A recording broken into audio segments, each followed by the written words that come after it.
이재명 대통령이 오늘 국회에서 첫 시정 연설을 했습니다. 이 대통령은 무너진 경제를 회복하고 민생 경제를 살리는 일이 가장 시급한 과제라며 신속한 추경 처리를 당부했습니다. 대대적으로 홍보했던 창원의 한 민간 임대 아파트 사업이 제대로 추진되지 않는 것으로 확인됐습니다. 홍보관과 사무실이 폐쇄됐고 투자자들은 불안에 떨고 있습니다. 경남교육청이 방학 중 급식을 추진하면서 3년 전 조리 실무사들과 단체 협약도 맺었지만 이후 논의가 지지부진합니다. 원인과 과제는 무엇인지 짚어봅니다. 가덕도 신공항 건설 사업이 표류 위기에 놓였습니다. 올해 2차 추경안에서 5천억 원 넘게 삭감됐고 내년도 예산 반영도 낙관할 수 없습니다.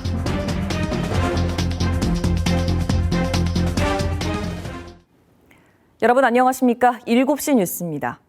이재명 대통령이 오늘 국회를 찾아 정부 추경안 제출에 대한 시정 연설을 했습니다. 무너진 경제를 회복하고 민생 경제를 살리는 일이 가장 시급한 과제라며 추경 필요성을 설명하고 신속한 처리를 당부했습니다. 첫 소식 방준원 기자의 보도입니다. 취임 후 첫 국회 시정연설에 나선 이재명 대통령.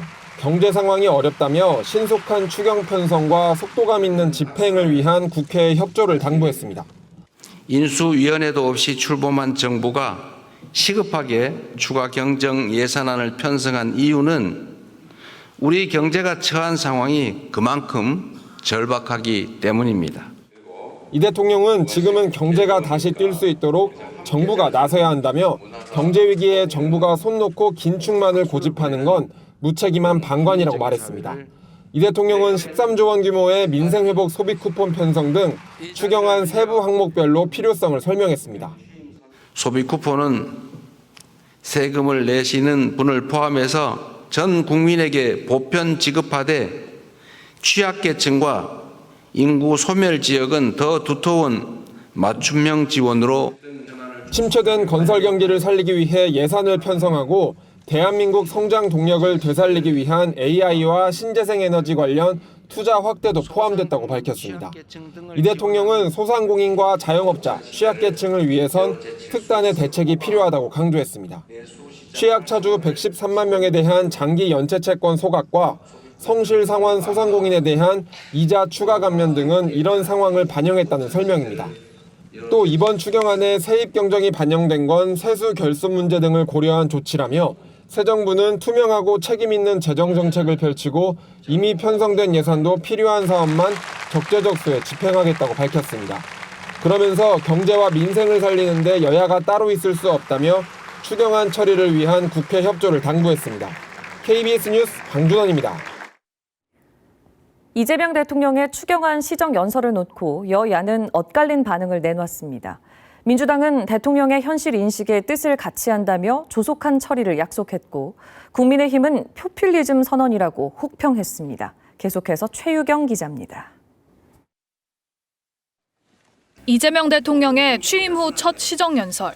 여당인 더불어민주당은 민생경제 회복이 가장 시급하다는 대통령의 현실 인식에 뜻을 같이 한다고 화답했습니다. 조속한 추경안 처리를 위해 힘쓰겠다며 국민의힘 등 야당의 협조도 촉구했습니다. 추경 예산에 대해서 소상하게 그리고 절박한 예산 이런 거에 대해서 대통령께서 직접 잘 설명하셨다고 생각합니다.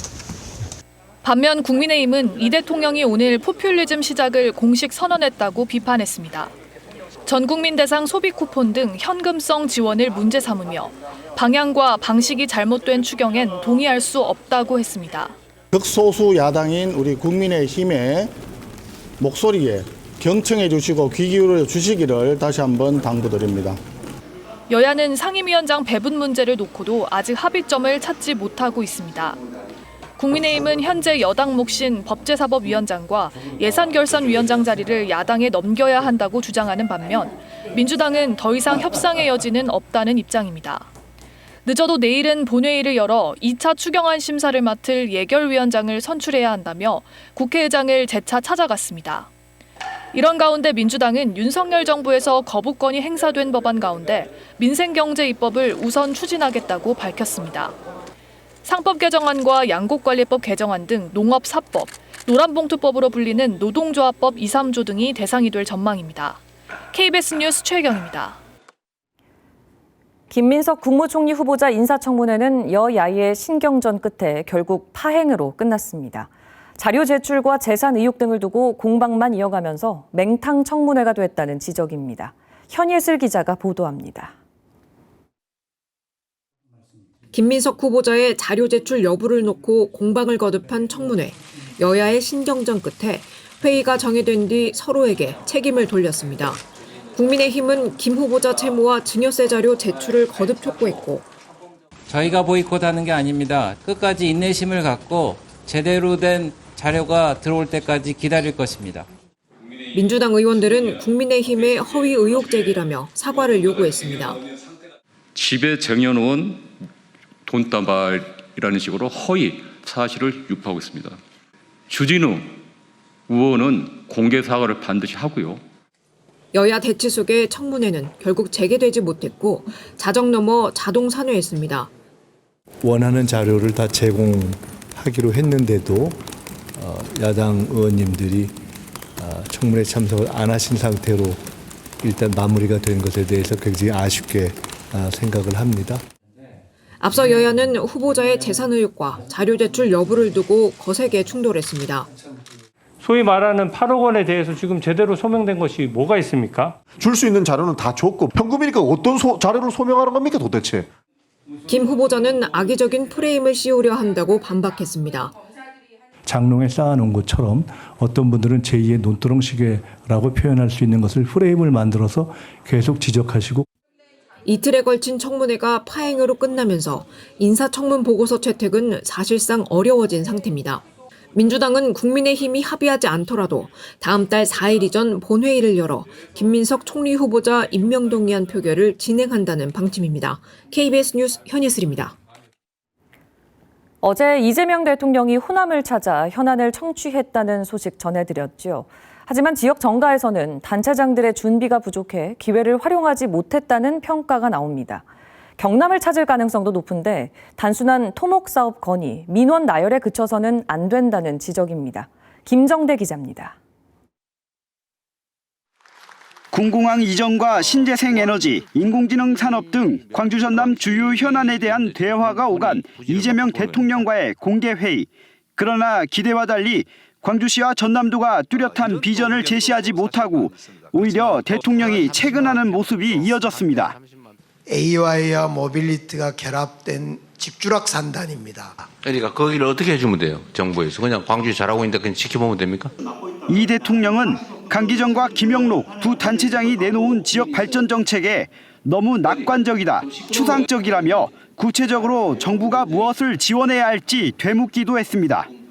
그래서 그러니까 계획은 좋은데 내가 그 설명 듣자는 게 아니고 뭘 하면 지역 광주나 전남이 먹고 살 길이 생긴다. 그 얘기를 해보세요. 지역민 사이에서는 다소 실망스럽고 부끄러웠다는 반응이 잇따랐습니다.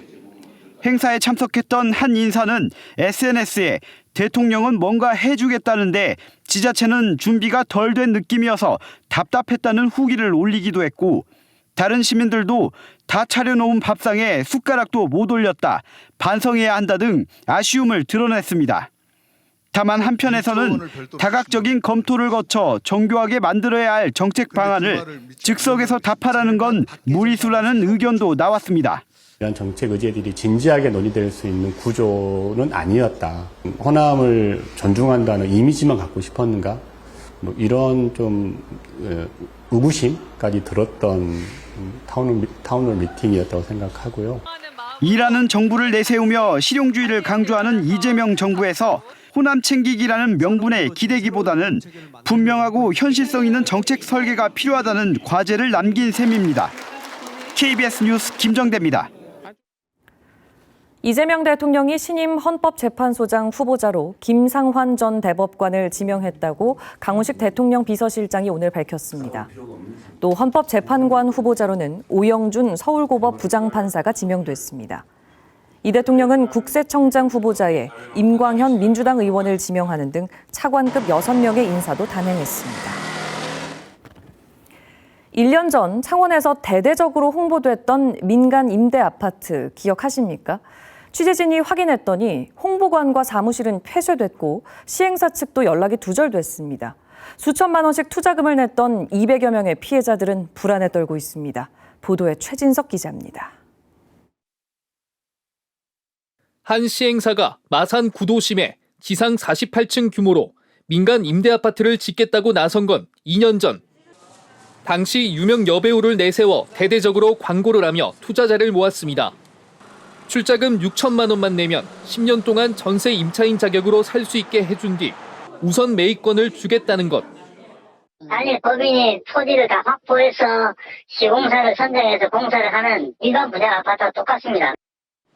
지금은 어떻게 됐을까? 현장을 다시 찾았습니다. 홍보관은 문을 닫았고 유일한 소통 창구였던 대표 전화도 목통이 됐습니다. 죄송합니다. 지금은 통화량이 많아 연결이 안 되고 있습니다. 아파트 건설 현장 사무실에도 관계자는 없고 지난해 공사를 시작한다고 했지만 땅조차 제대로 사들이지 않았습니다. 그냥 언젠간 되겠지 그런 마음으로 살고 있는 것 같더라고요. 시행사 대표가 바뀐 지난해 중순 이후 교통 영향평가 심의 신청을 제외한 행정 절차는 전혀 진행되지 않고 있습니다. 토지 확보 현황이라든지 확보 계획서 상세 제출 등 이런 보완이 있었거든요. 그 이후로는 지금 아무런 진행이 없습니다. 아파트 입주를 꿈꾸고 4천만 원에서 6천만 원의 계약금을 맡긴 투자자는 200여 명으로 추정됩니다. 당했다라는 생각이 이거를 이제 6천만 원 찾을 수 있을까? 시행사가 사실상 잠적한 가운데 투자금을 회수할 수 있을지도 확실하지 않은 상황입니다. KBS 뉴스 최진석입니다. 1970년대 새마을 운동으로 만든 새마을 창고가 이렇게 흉물로 방치되고 있습니다. 경남에만 350여 개에 이르는데요. 붕괴 우려까지 있어 대책이 필요합니다.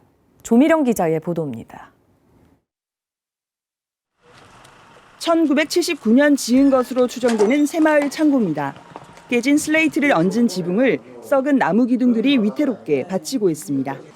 벽면이 쩍쩍 갈라져 폭우가 쏟아지는 날엔 무너지지 않을까 주민들은 걱정이 큽니다.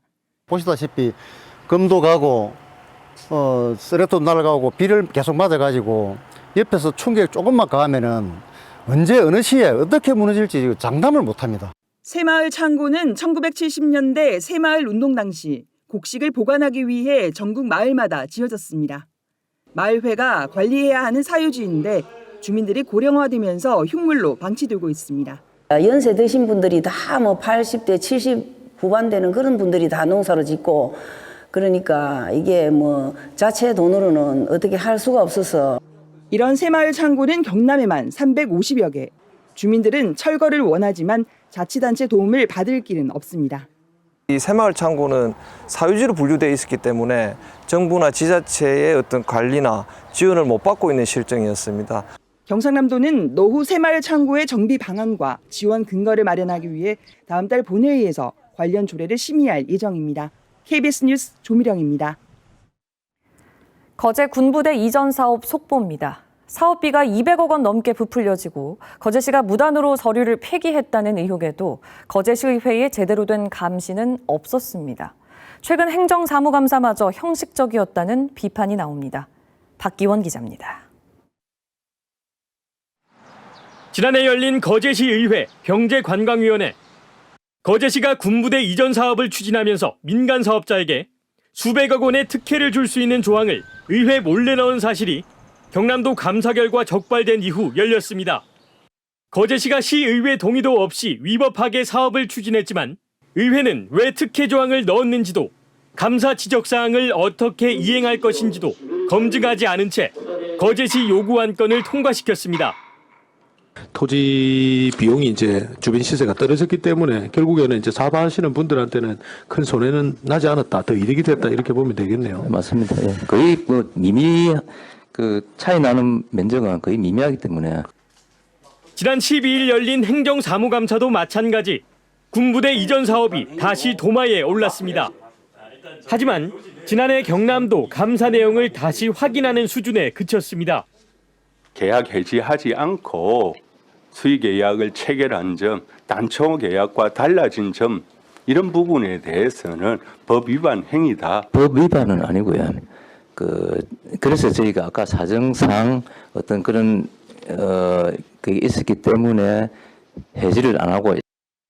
특히 사업비가 266억 원이나 증액된 과정과 위법한 사업자 변경, 이 과정에서 수십억 원의 보증금을 왜 받지 않았는지도 따져 묻지 않았습니다. 시의회의 전문성 부족과 행정부의 협약, 계약 등의 문제를 조사 분석하여 시의회를 지원할 수 있는 전문간 제도가 정착되지 않아 발생하는 것으로 판단됩니다. 특히 거제시가 30년 이상 보존해야 할 관련 서류를 폐기했다고 밝혔지만 시의회는 문제 삼지 않았습니다. 지방의회가 자치단체장의 거수기에 불과하다는 지적이 나오는 이유입니다.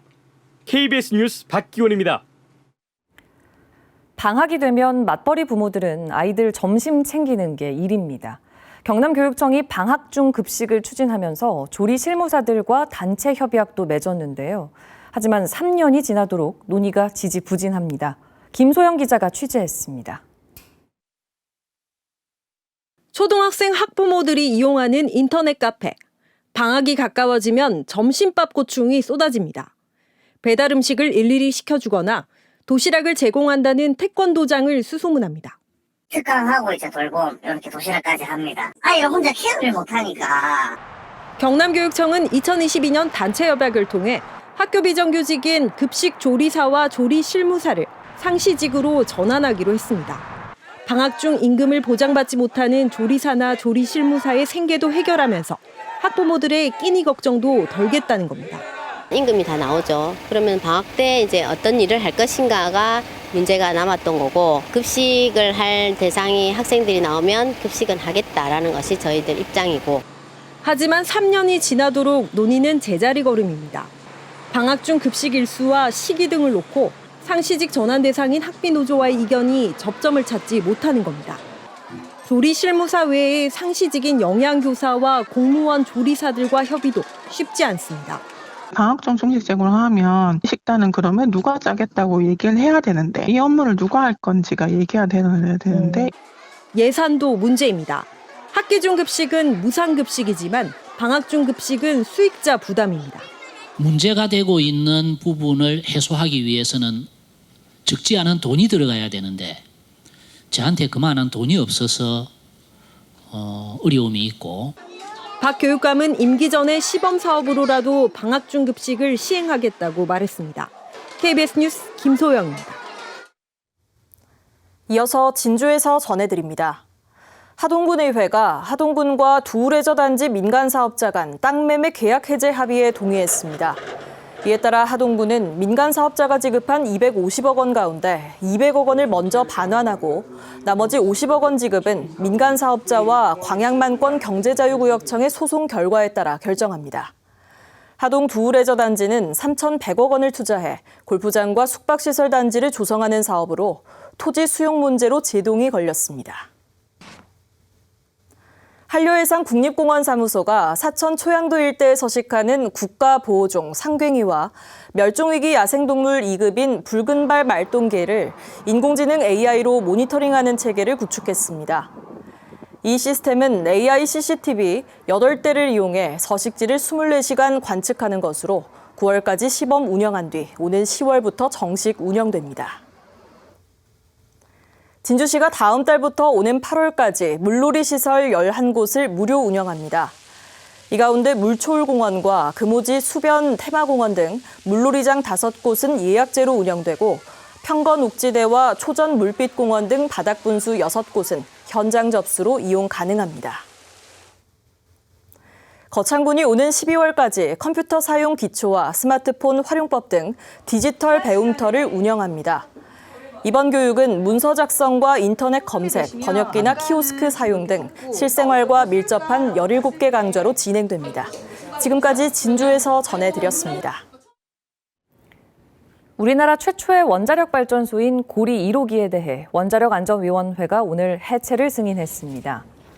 고리 1호기는 1978년 상업 운전을 시작한 지 47년 만에 2017년 영구 정지된 지 8년 만에 본격 해체에 돌입하게 됩니다. 이는 우리나라에서 원전이 해체되는 첫 사례이며 복원된 터는 산업 용도로 쓸 계획입니다. 올해 가덕도 신공항 예산이 5천억 원 넘게 삭감됐습니다. 내년 예산에 반영될지 여부도 불투명한데요. 가덕도 신공항 건설 사업이 표류 위기에 놓였습니다. 강성원 기자입니다. 정부는 제2차 추경안에 올해 가덕도 신공항 건설 예산으로 4,416억 원만 최종 반영했습니다. 기존 예산 9,640억 원 대비 54%인 5,223억 원을 깎은 겁니다. 부지조성공사 수의계약 절차 중단에 따른 사업 재입찰 과정에 추가 지연 우려가 있고 연내 공사비 집행이 불가능하다는 이유에서입니다. 문제는 내년도 예산 반영도 낙관할 수 없다는 점입니다.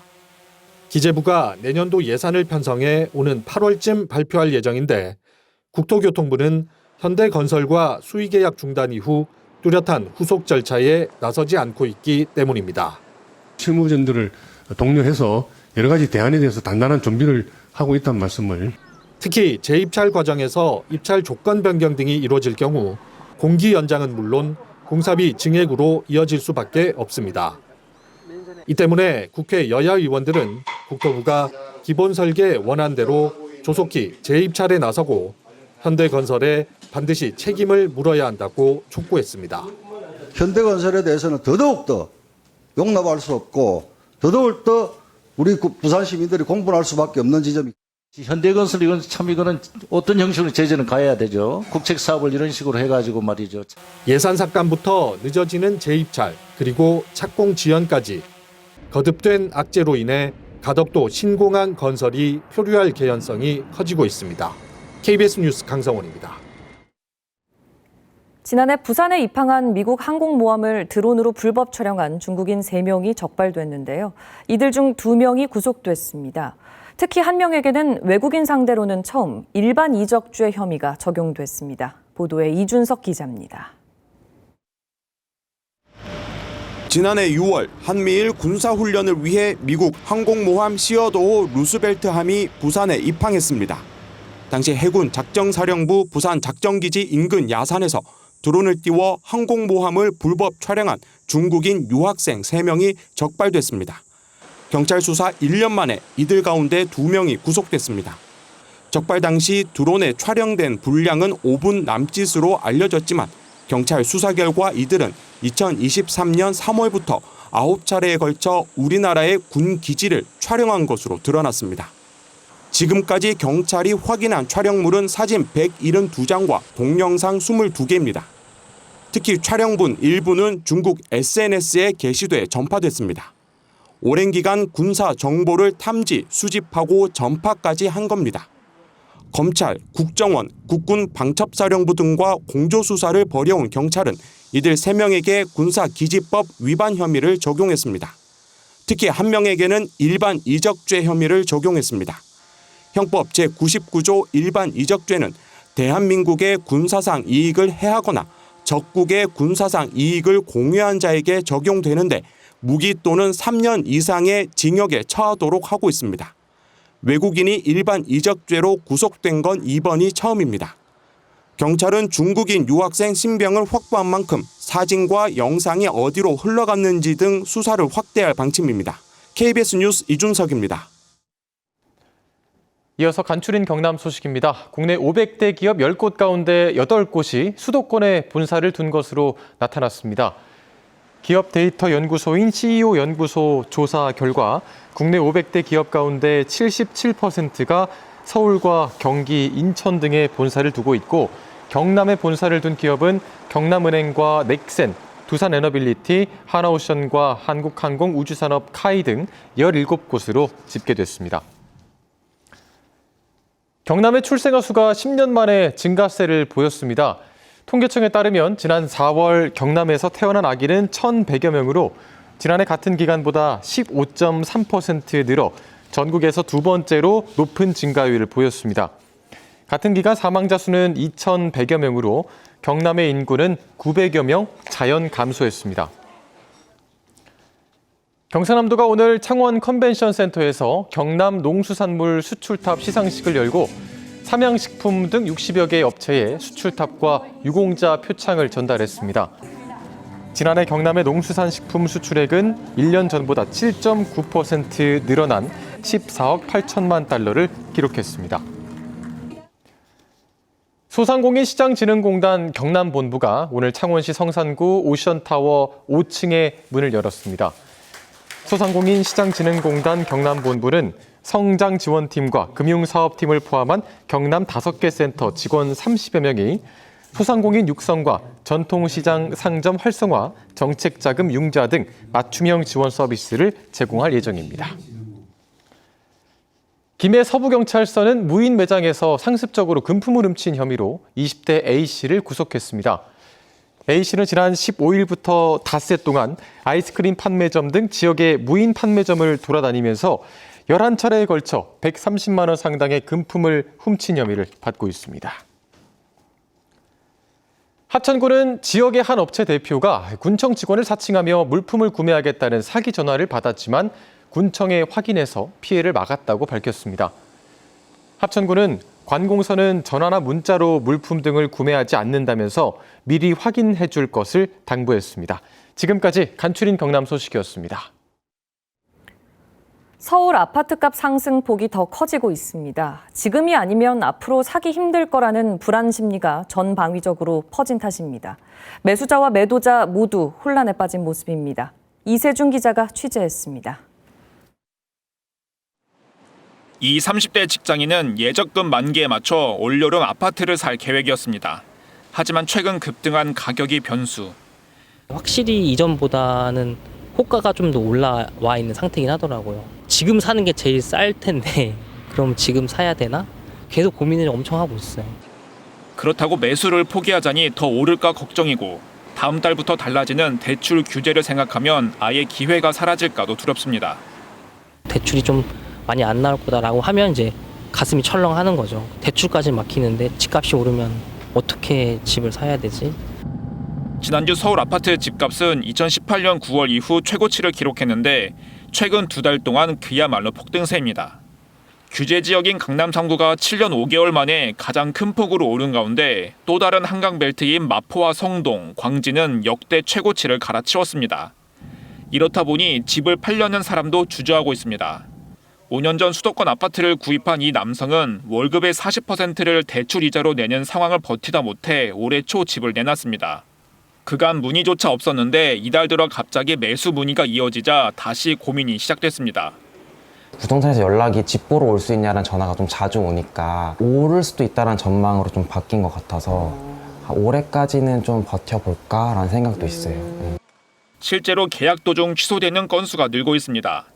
매매 계약 뒤 취소 건수는 통상 한 달에 100건 수준이었는데 2월부터 몇 배로 폭등했습니다. 토어제 일시 해제 영향으로 집값이 상승세였던 3월에는 700건이 훌쩍 넘기도 했습니다. 집을 사려는 사람도 팔려는 사람도 모두 불안한 상황. 불안 심리가 집값을 부추기는 가운데 정부 역시 아직 대책을 내놓지 못한 채 고심 중입니다. KBS 뉴스 이세중입니다. 롯데마트가 오늘부터 일주일 동안 5,000원짜리 치킨을 판매합니다. 치킨 한 마리가 보통 2만 원가량인 걸 생각하면 파격적인 할인인데 이른바 오픈런이 벌어지기도 했습니다. 최지현 기자가 현장을 다녀왔습니다. 마트가 문을 열기도 전부터 입구에 줄을 선 사람들. 문이 열리자 사람들이 빠르게 몰려간 곳은 치킨 코너입니다. 어제 TV를 보니까 통큰 세일이라고 나더라. 이거 오늘 새벽까지 얼른 가서 사야 되겠다고 왔죠. 2시간 기다려도 돼. 치킨 한 마리에 5,000원. 롯데마트는 2010년 인기를 끌었던 통큰 치킨을 이름도 가격도 그대로 15년 만에 다시 가져왔습니다. 파격적인 할인에 오픈 시간에 맞춰 준비한 치킨은 몇 분 만에 동이 났고 치킨 매대 앞은 치킨이 튀겨지는 걸 기다리는 손님들로 북적입니다. 번호표 가져가시고 10시 20분 정도에 와주세요. 일주일만 진행되는 통큰 치킨 행사. 1인당 한 마리만 살 수 있다 보니 작은 실랑이도 벌어집니다. 한 개밖에 못 드려요. 양 많아요. 1인당에 하나밖에 안 판다고 그래가지고 내일 또 오려고 그래. 롯데마트는 오늘 하루 전국 지점에 15,000마리 분량을 준비했는데 오전 중에 모두 팔렸다고 밝혔습니다. 일주일 행사를 위해 롯데마트가 준비한 치킨은 10만 마리입니다. 저희가 마진은 포기하다시피 한 거고요. 이제 고객님들 이제 물가 안정에 도움이 되게. 이마트도 다음 달부터 대규모 할인 행사를 열고 치킨을 4,000원대에 판매할 예정입니다. 15년 전 롯데마트 통큰 치킨은 큰 인기를 끌었지만 자영업자들의 반발과 골목 상권 침해 논란으로 일주일 만에 판매를 중단했습니다. KBS 뉴스 최지연입니다. 오늘은 마약류의 오남용에 대한 사회적 경각심을 높이고 범죄를 예방하기 위해 지정된 세계 마약 퇴치의 날입니다. 오늘 이슈대담에선 경남경찰청에서 마약범죄 수사를 담당했던 영산대 경찰행정학과 김대규 교수 모시고 경남의 마약류 사용 실태와 예방법 들어보겠습니다. 어서 오십시오. 네, 반갑습니다. 경남경찰청에서 마약 수사 통으로 유명하셨었잖아요. 좀 많이 잡았습니다. 지난해 퇴직하신 이후에 마약 예방 전도사로 활발하게 활동을 이어오고 계시다고요? 네, 제가 작년에 37년 정도 되는 경찰 생활을 마무리하고요.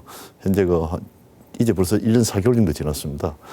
제게도 많은 변화가 있는데요.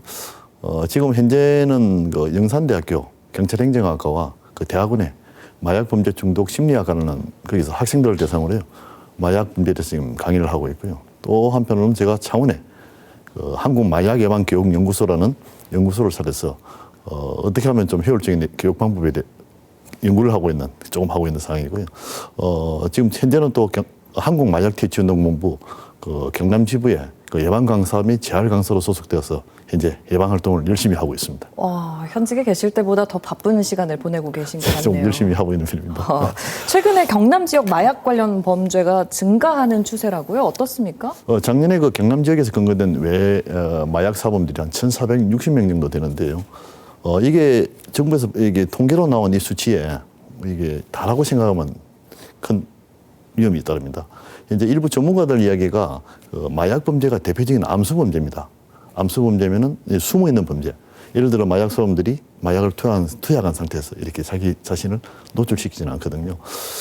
저희들이 일명 암수율이라 그러는데요. 최대 한 30에서 최소 30에서 최대 이렇게 100까지 보고 있습니다. 경남 지역에 작년에 검거된 인원수가 한 1,500명으로 보고요. 최소한 2만에서 최대 한 15만까지는 추측할 수 있다는 그런 위험성이 따릅니다. 생각보다 더 많은 수치이네요. 맞습니다.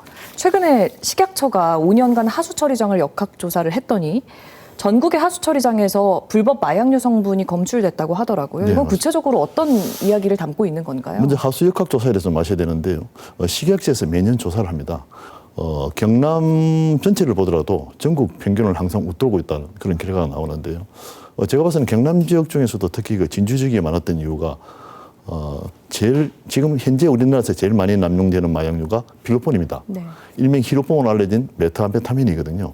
이게 검출량이 높게 나온 부분이 특히 진주 지역에는 외국인 근로자들이 많이 있습니다. 특히 베트남 국적이 굉장히 많이 치료하고 있는데요. 최근에 저희들 마약류 사범을 분석해 보면 전국적으로 외국인 마약 사범이 크게 증가하고 있습니다. 아마 그 결과와 무관하지 않다고 그래 보고 있습니다. 네, 물론 일반화할 수는 없겠습니다만 그런 경향성이 있다는 정도는 네, 얘기는 할 수 있을 네. 것 같습니다. 더 큰 문제는 마약류 범죄의 연령대가 점점 더 낮아지고 있다는 점이에요. 예, 지금 최근에 국내에 10대 마약 사범들이 굉장히 증가하는 편이고요. 작년 통계를 보게 되면 이런 현상이 전국적인 현상으로 지금 보여집니다. 경남뿐만 아니고 특히 19세 이하 마약류 사범을 보면요, 2019년도에 보면 전체 마약 사범 중 한 1.5% 정도 차지했습니다. 그런데 지난해에는 5.3%로 이렇게 굉장히 늘어나게 됩니다. 그런데 특히 더 주목해야 될 게 뭐가 있냐면 10대에서 30대까지 청년층에 이 마약 사범들이 굉장히 증가하고 있다. 통계를 보게 되면요, 전체 마약류 사범의 한 60%를 차지하는 비중을 차지하고 있다는 거죠. 그렇군요. 그래서 지금 현재 청년층이 이렇게 늘어나는 이유는 아무래도 텔레그램 같은 SNS라든지 비트코인 같은 가상자산이 결합되면서 이렇게 폭발적으로 증가하는 그런 현상이 있고요. 최근에는 또 특이한 현상이 전자담배 행태와 액상 행태로 피우는 합성대마라고 있습니다. 신종마약인데 이게 굉장히 청년들 사이로 확산되고 있기 때문에 그에 대한 대책이 많이 필요하다고 봅니다. 참 위험한 상황입니다. 근데 한편으로는 청소년 마약 범죄의 경우에는 특히나 단속만이 능사는 아니라는 생각이 또 들어요. 어떻게 생각하십니까? 제가 마약 범죄 수사를 한 10년 정도 했거든요. 네. 그 안에 제가 근거한 마약 사범이 한 1,000명 정도 넘습니다. 그 중에 10대들이 제가 한 120명 정도 됩니다. 제 개인적인 통계를 보더라도 한 12% 정도가 되는데요. 그 당시에 근거된 청소년들 대다수가 자기가 노출되었던 그 남용했던 마약류가 실제 마약인 줄 모르고 이렇게 투여한 경우가 되게 많더라고요. 학교 내에서 마약류 예방 교육을 제대로 받은 적이 없다는 그런 이야기를 합니다. 그럼 뭘 받았냐 물어보면 대다수가 음주 흡연 쪽에 그 당시에는 치중했었다. 그래서 지금 작년부터는 지금 우리나라에서 청소년을 대상으로 마약류 예방 교육을 많이 실시해가지고요. 아주 청소년들이 마약에 대한 대항력이 아주 세졌다고 그래 강해졌다고 볼 수 있습니다. 네, 앞으로도 이런 교육들은 또 계속 진행이 돼야 될 것 같아요. 계속 진행돼야 될 것 같습니다. 그렇습니다. 마약 중독을 막기 위한 골든타임은 언제라고 생각하십니까? 저는 지금 현 시점이 제일 좋다고 봅니다. 지금 당장? 네, 왜 그러냐면요. 현재 우리나라가 작년부터 마약과의 전쟁도 하고 하면서 전 국민들이 마약류에 대한 문제성에 대해서 굉장히 심각성을 굉장히 인식하고 있는 시기입니다. 이런 시기가 제 생각에는 굉장히 좋은 골든타임이라고 보고요. 마약이라는 특징이 뭐냐면 의존성, 중독성이라는 게 있기 때문에 제일 좋은 방법은 처음부터 손을 대지 하는 방법이 제일 좋은 것 같고요. 또 하나는 이미 마약에 어떤 이유에서든지 노출된 상태에서 신속하게 어떤 치료를 통해서 사회에 빨리 복귀시키는 게 제일 좋은 방법이라고 생각합니다. 네, 골든타임은 바로 지금이다라는 네, 이야기로 오늘 인터뷰 정리하겠습니다. 말씀 잘 들었습니다. 고맙습니다. 네, 고맙습니다.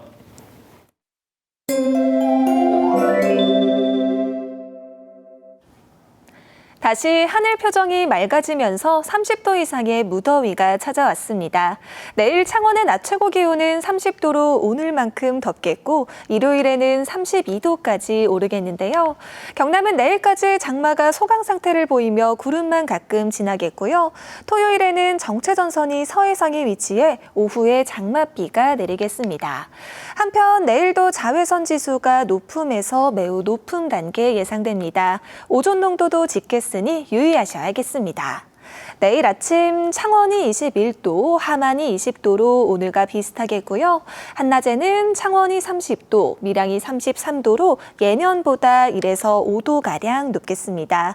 서부 지역도 진주가 20도, 남해가 21도로 출발하는 아침이겠는데요. 한낮에는 산청이 31도, 합천이 32도까지 오르겠습니다. 바다의 물결은 최고 1.5m로 잔잔하게 일겠습니다. 휴일인 일요일부터는 장마가 다시 소강 상태를 보이겠고 다음 주 곳곳에 소나기 가능성이 있겠습니다. 날씨였습니다. KBS 7시 뉴스 여기서 마칩니다. 오늘도 시청해주신 여러분 고맙습니다.